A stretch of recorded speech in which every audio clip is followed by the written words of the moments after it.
Firing wiring पहाड़ों की तरफ से होनी शुरू हो जाती थी, तो हम लोग श्रीदेवी नहीं गई थी खुदा गवाह की शूटिंग करने। हाँ, उनको थोड़ा सा डर था, भय था। मैंने कभी नहीं सोचा था कि मैं इतनी बड़ी फिल्म खुदा गवाह, जो उन दिनों टॉक ऑफ द टाउन थी, एंड मुकुल आनंद जी उस वक्त टॉप के डायरेक्टर्स में से माने जाते थे, उनकी बहुत बड़ी बड़ी फिल्में हिट हुई थी, और सीधा उससे पहले ही हम फिल्म जो थी उनकी हिट हो चुकी थी, और उनका एक बहुत बड़ा नाम था, एक ऑरा था उनका।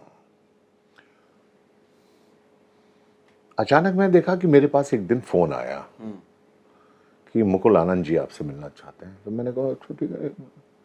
मैं उनके ऑफिस में पहुंच गया, मिलने गया। बोले भाई एक बहुत अच्छा रोल है, ऐसे ऐसे रोल है, श्रीदेवी का लवर है वो फिल्म के अंदर, और तुम्हारे बड़े अच्छे सीन्स वगैरह भी हैं, तुम्हें हॉर्स राइडिंग आती है। तो मुझे हॉर्स राइडिंग इतनी अच्छी नहीं आती थी जितना अच्छा वो पूछ रहे थे, लेकिन मैंने कहा यार ये रोल हाथ से चला जाएगा, तो इसलिए हाथ में बोल दो कि हाँ जी आती आती आती, बिल्कुल आती है, अच्छी तरह से आती है।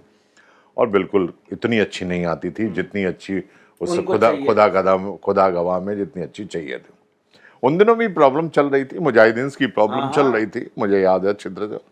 और हम लोग कच्चे घरों के अंदर रहते थे, जब कभी फायरिंग वायरिंग पहाड़ों की तरफ से होनी शुरू हो जाती थी, तो हम लोग तो वहाँ के जो लोग जो थे वो बोलते थे security problem, security problem, security problem, go inside, go inside. तो हम लोग को बोलते थे कि सब अंदर, सब लोग अंदर। तो बच्चन साहब भी थे, डैनी साहब थे।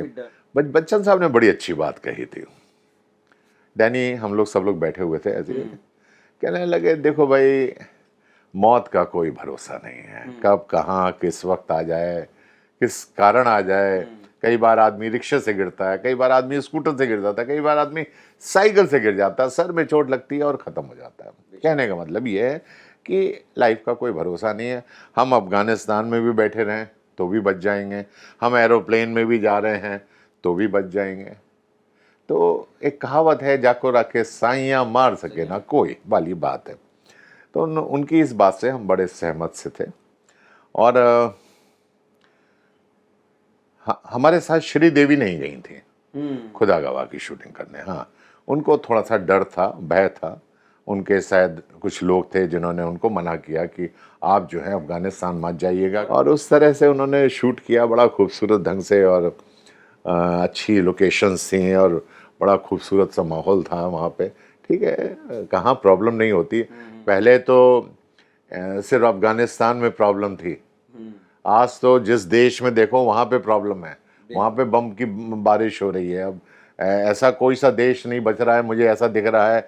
अगर मैं इजराइल का देखता हूँ तो इजराइल हमस में प्रॉब्लम चल रही है, उधर यूक्रेन रशिया में प्रॉब्लम चल रही है, तो हर जगह प्रॉब्लम चल रही है, और प्रॉब्लम मैं देख रहा हूँ बढ़ ही रही हैं, इन सब चीज़ों का। तो इसलिए हमने तो उस वक्त एक प्रॉब्लम देखी थी, एक शहर, एक अफगानिस्तान में इस तरह का एक अनप्लेजेंट एटमॉस्फेयर था, जहाँ पे मुजाहिदीन का बहुत ज़्यादा वो था, तो बमों की आवाज़, गोलियों की आवाज़ हमें बहुत सुनी है। लेकिन डर और भय नाम की हमारे अंदर ना कोई चीज़ थी, ना हम कभी डरे थे और ना डरे।